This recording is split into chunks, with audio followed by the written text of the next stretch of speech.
en Flarinnekes. Hooglustige en dorslustige narren. Hoogwaardigheidsbekleders. Medaille- en ordendragers. Lieve carnavalisten, waarde Jelle. Wat heb ik uitgekeken naar dit moment? Niet voor mezelf, beste mensen, maar voor Jelle. Zelden een prins zo zien hunkeren, zo zien reikhalzen naar dit moment de Max-Euvendag. Jazeker, ik ben hier om de sleutel op de mat te leggen voor prins Jelle Bekkers, de 78ste stadsprins van de wereldstad. En dan mag u wel eens heel luid verklappen.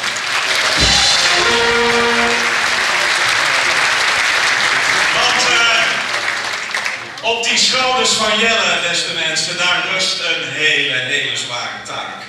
Tijdens het jubileumjaar was het overal feest in de wereldstad. Daar hoefde hij eigenlijk niks voor te doen. Of niet, prins Tij? Of ex-prins Tij? Precies. De vele Vlaarsactiviteiten stonden in het midden van de belangstelling en iedereen deed mee. Maar prins te zijn in het eerste jaar na een nieuwe reeks van 11, dat is pas een grote opgave. En die opgave, waarvoor deze prins ongetwijfeld met vlag en wimpel zal gaan slagen. En dan vraagt u zich natuurlijk af, wat is er mis met deze burgemeester? Want normaal dan zit hij hier altijd een beetje bedweterig uit te hangen, te kijken en te checken, grapjes te maken of het wel mogelijk is dat deze nieuwe prins als sleutelbewaarder van deze prachtige wereldstad dat gewicht wel kan dragen. Nou, deze keer is het anders. En ben maar niet bang, ik kom hier niet met de vuist. Al ben ik blij, en dat hebben jullie, die blijheid kan ik ook niet onder stoelen of banken steken. Al ben ik blij dat ik nu eens eindelijk op de juiste manier ben afgebeeld op een spotprent in de Limburg. Daar stond ik, met bokshandschoenen. Net burgemeester Wever een blauw oog geslagen. En een grote tattoo op de schouder met het gemeentelogo. Wat niet goed te zien is, dames en heren, is dat aan de andere kant natuurlijk het nieuwe stadswapen van Sittard Geleen op mijn schouder is getatoeëerd. En trouwens, wat maar echt heel erg weinig mensen weten, mijn lief weet dat, op de borst, hier, een beetje naar links, heb ik een tattoo van Vlagersen. Uiteraard. En wat nog minder mensen weten, op mijn rug, daar heb ik een hele grote tattoo staan. Echt een hele grote tattoo. Het is het wapen, voordat jullie allerlei rare dingen gaan denken, het is het wapen van de gemeente Wijchen. En dat zal jullie verwonderen, dat snap ik.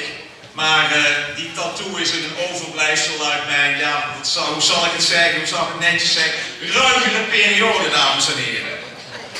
Niet dat het er nu niet ruig aan toe gaat in de gemeente Sittard Geleen, maar het is toch echt niks te vergelijken met de tijd dat ik op mijn bromscooter door de tuinen van kasteel Wijchen scheurde. En link waren we daar, dames en heren, recht op de Heesters af en dan vlak voor de Rozenperken naar links. Je zult wel denken, stelt dat dan wat voor? Nou, in die tijd, dames en heren, naar links, dat was pas echt wat. Zoals jullie weten is jullie burgemeester geen vechtjas. Ik sta mijn mannetje, maar ik kies nooit voor de vuist. Dat blauw oog van Roel Wever, dat is van de lamp waar ze in Heerlen met grote regelmaat tegenaan lopen. De Romeinen, dames en heren, die maakten al van Heerlen een kruispunt. Maar zelf kiezen de Heerlenaren voortdurend de verkeerde afslag. En denk nu niet dat ik iets heb tegen Parkstad. Parkstad staat bol van de contrasten en de uitersten. Het grootste indoor skidorp ter wereld. De hoogste wandeltrap van Nederland. de grootste woonboulevard van Europa. De meest innovatieve en moderne dierentuin van Europa. Inderdaad. Allemaal groot, groter, grootst in de Parkstad. Behalve als het om voetbal gaat. Maar daarover ga ik natuurlijk geen grapjes maken. Dat is trouwens ook best wel verrekt moeilijk om grapjes te maken, want bij Roda weten ze van voetbal al helemaal niks meer.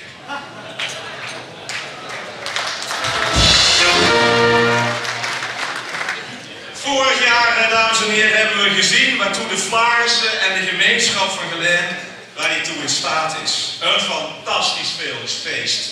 Heel Geleen vlamde en de brandweer hoefde niet één keer uit te rukken. In vuur en vlam stond iedereen voor het Geleens carnaval. Niets werd gespaard. De registers gingen vol los, behalve dan bij het gemeentebestuur. Normaal doen die graag, ik, maar ook de wethouders natuurlijk doen we graag een duit in het zakje.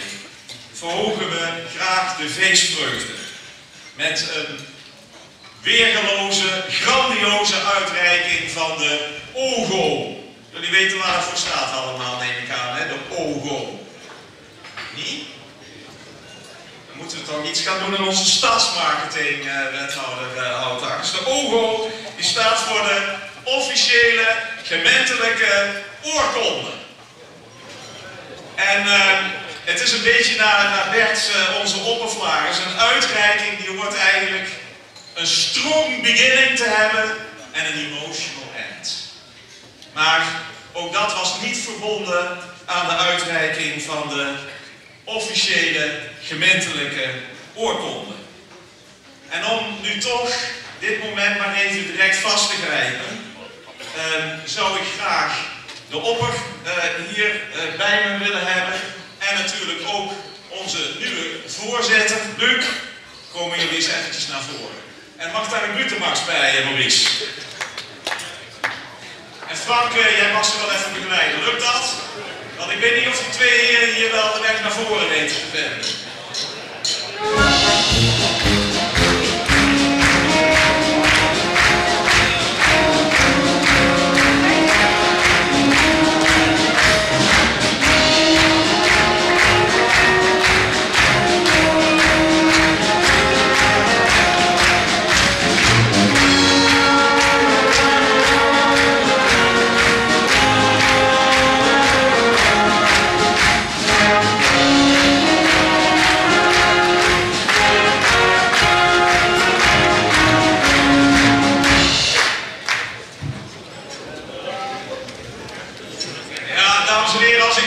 Zo bekijk en ik denk nog even weer aan die woorden die ik net uitsprak, strong beginning, emotional end, dan zijn wij met deze heren nog niet helemaal aan de strong beginning toe, denk ik. Dus Maurice, zou ik zo nog een keer de Butemax mogen hebben, maar nu voor de wethouders die aanwezig zijn, komen jullie ook eens even naar voren. En Frank, kun je ze weer even begeleiden? Graag.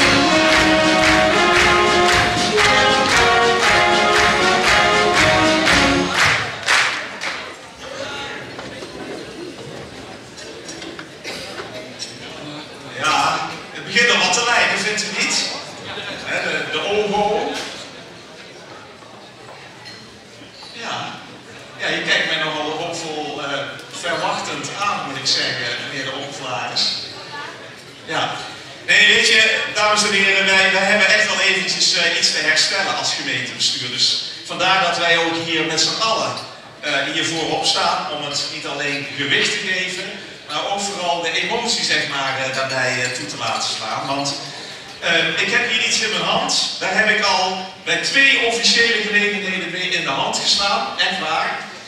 En Luc die zei net van ja, soms zijn er dingen die moet je even snel regelen. Nou, ik heb die 2 keren telkens getwijfeld of ik er wel iets mee moest doen. En nu weet het al waar het over gaat. Het gaat natuurlijk over die OGO die wij hier in de hand hebben. En dat is een OGO waarin staat dat wij als college van BMW de Stadsvastelovensvereniging de Vlaarssen van harte feliciteren met het 7x11 jubileum. Dan mag u klappen.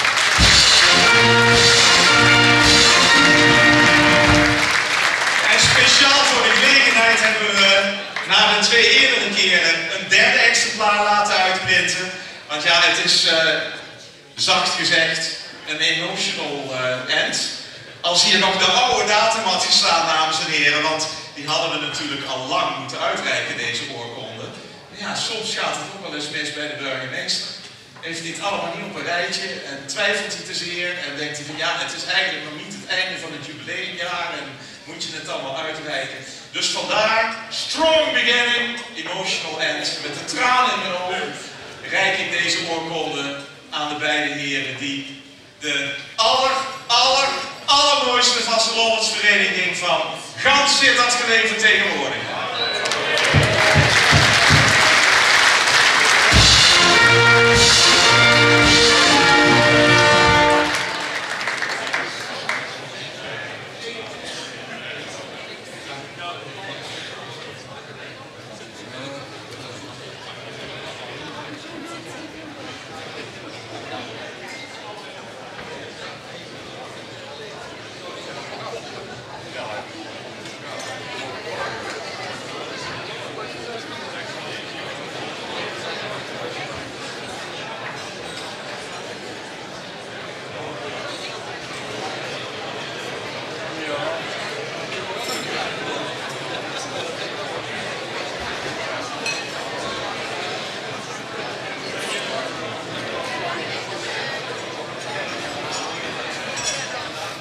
Ja, ik zou bijna zeggen de afmars van deze heren, maar lukt dat?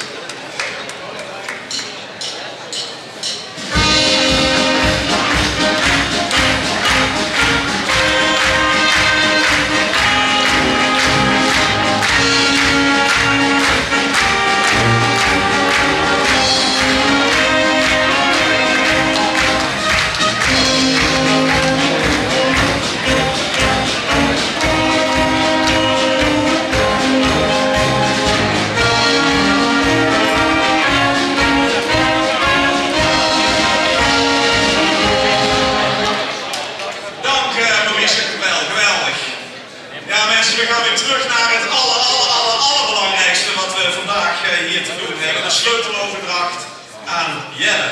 Ik zie een vorstelijke prins, die ik met plezier die sleutel van de stad ga overhandigen. Al ben ik wel wat huiverig voor het motto dat hij samen met de adjudanten Bas Bekkens en Bob Huveniers heeft bedacht. Door, met en geef door. Ik heb het straks ook al even vanaf het balkon gezegd. Door, met en geef door.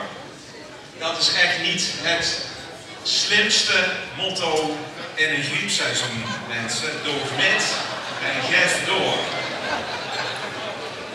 Ik vraag me dan wel af, want het zal wel niet in die context bedoeld zijn. Ik vraag me dan wel af of dit motto ook voorspelt of het prinschap doorgegeven kan worden aan een prinses. Door, met en geef door.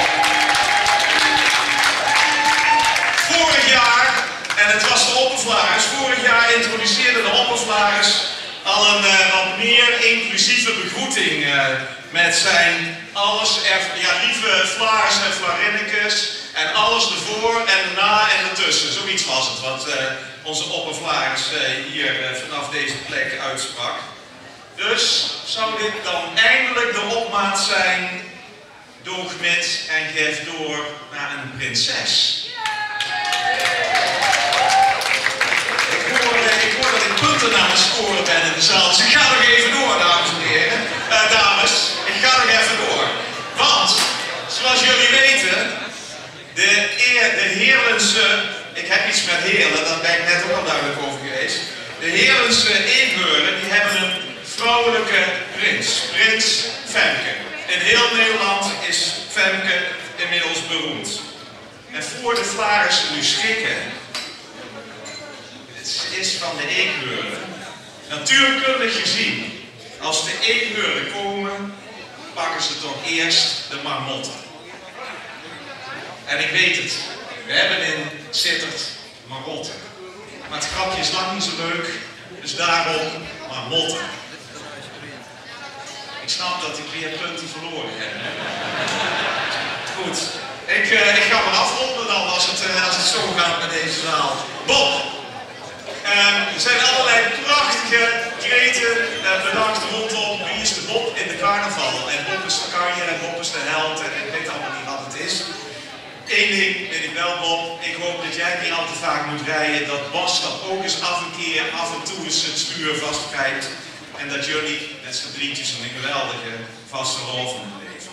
Want dan komt het allemaal goed hier in Geleen. Het komt sowieso goed in Geleen. Ik ben van een heel optimistische aard, dames en heren. Want een prins met rood, wit en goud bloed. Uit de familie van carnavalsliefhebbers en carnavalsgekken. Van verenigingsmensen en carnavalsvirus. Dan moet het toch wel goed zitten. Mensen met humor. Vooral hier in onze wereldstad. Die echt carnaval in het hart begrijpen. Want zeg nou zelf. Een kenunke van een balkonnetje. Dat is toch geweldig. Dat is briljant. Dat is vastelovend zoals het moet zijn. Vol humor, vol relativering. En voor een klein kenunke is ook maar een klein vergunningke nodig.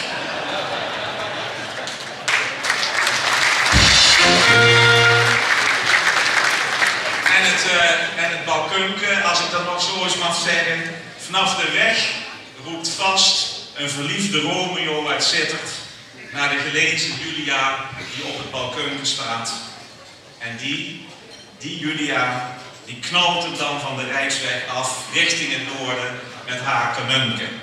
Met een knipoog natuurlijk. Een carnavaleske knipoog, beste Vlarissen, want uiteindelijk houden we het toch allemaal van elkaar, of niet?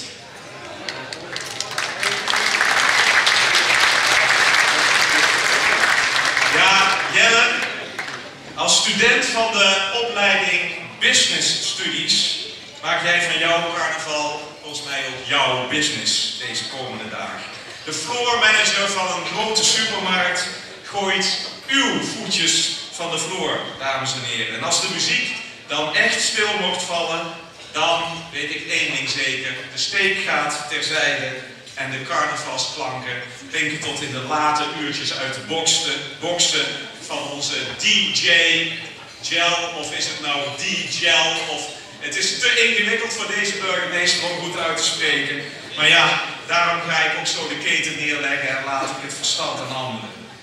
Ik kom hier, in andere woorden, en ik heb het al een paar keer gezegd, Jelle, om jou de sleutel te geven. Ik buig nederig mijn hoofd en laat me door jou naar de eerste, de beste Polonaise verwijzen. Ik reik jou de sleutel aan die past op de carnavalsharten van al deze carnavalsliefhebbers. En net als bij een sleutel draaien we de werkelijkheid om met carnaval. Het gezag wordt op de kop gezet, de narren zijn even de baas. Dus ik hoop straks dat jullie met die sleutel ook onze gemeente, onze stad en dorpen op de kop gaan zetten. En Jelle, tot slot. Als je de komende dagen op het gemeentehuis moeilijke dossiers tegenkomt en het zou allemaal eventjes niet lukken, in de linkerla van mijn bureau ligt een gouden, let op, gouden envelop voor noodgevallen. Als niets meer werkt, als het college tegen is, de raad boos is en Roel Wever in de gang van het gemeentehuis staat en je vriendin gelooft je al helemaal niet meer, beste Jelle, dan ga naar dat bureau, trek die linkerla open, pak die gouden envelop, maak hem open en lees, geef de burgemeester schuld van alles. Jelle Bekkers, Ik gun jou de sleutel van Geleen. Ik gun Geleen Prins Jelle de eerste. Af!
Beste vrijwilligers en vrijwilligers, en dan gaan we nu officieel ook het boek tekenen. En dat betekent dat het ook allemaal gelegaliseerd is en onze burgemeester van zijn ambt ontheven is tot Eschgoon zich. En ik volg een stukje muziek en dan gaan we weer het boek tekenen. En dan gaan we die ook die waardigheden afnemen. Dat is weer gewoon groot, of gewoon, dat is weer groot voor ons best. Ja, goed. Gij een stukje muziek en dan gaan weer de prins en de burgemeester het boek tekenen.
Dankjewel. Ja, beste Hans, het teken wat de grote sleutel, dat is natuurlijk ontzettend onhandig om dat met de vaste land vandaag mee te dragen. En daarom zal onze stadsprins in de sleutel en fijn kunt omhangen. De komende 3 dagen is bewijs dat we nu de mangenheid deze sleutel zeker met waarde dragen. Aan onze grootvorstende en nog even burgemeester onze stadsprins de sleutel op te hangen.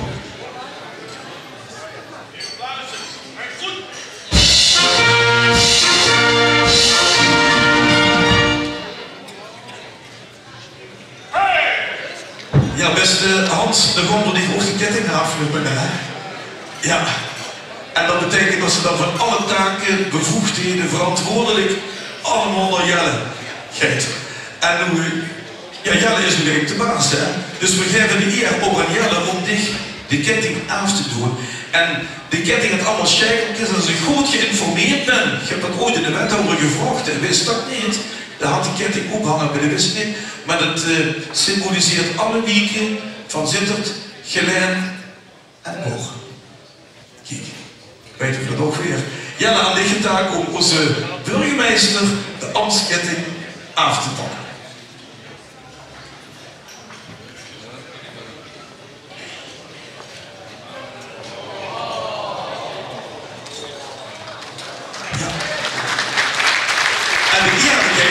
Hans, we zitten in het passen, want de was toen geen burgemeester, maar ook nog geen grootvorst. Dat is helemaal niks, hè? Dus we zouden die kunnen wegsturen noemen. Gaan we niet doen, natuurlijk gaan we dat niet doen. In de badje, Bob heeft er bij zich de ketting voor onze grootvorst.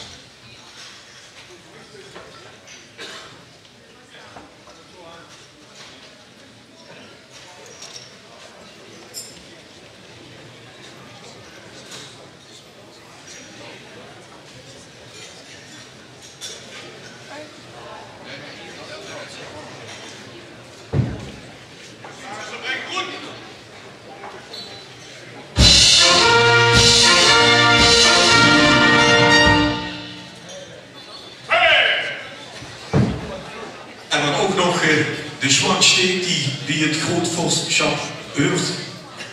Ja, had ik het verschil met Ospraatje door zijn gouden randje. Ja, bij de operet geven.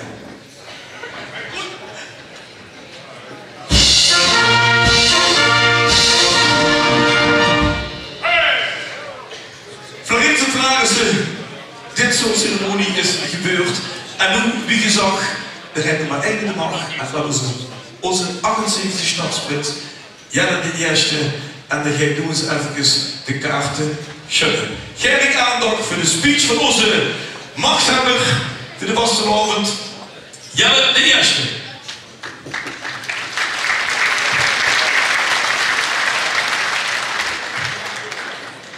Buitenmars.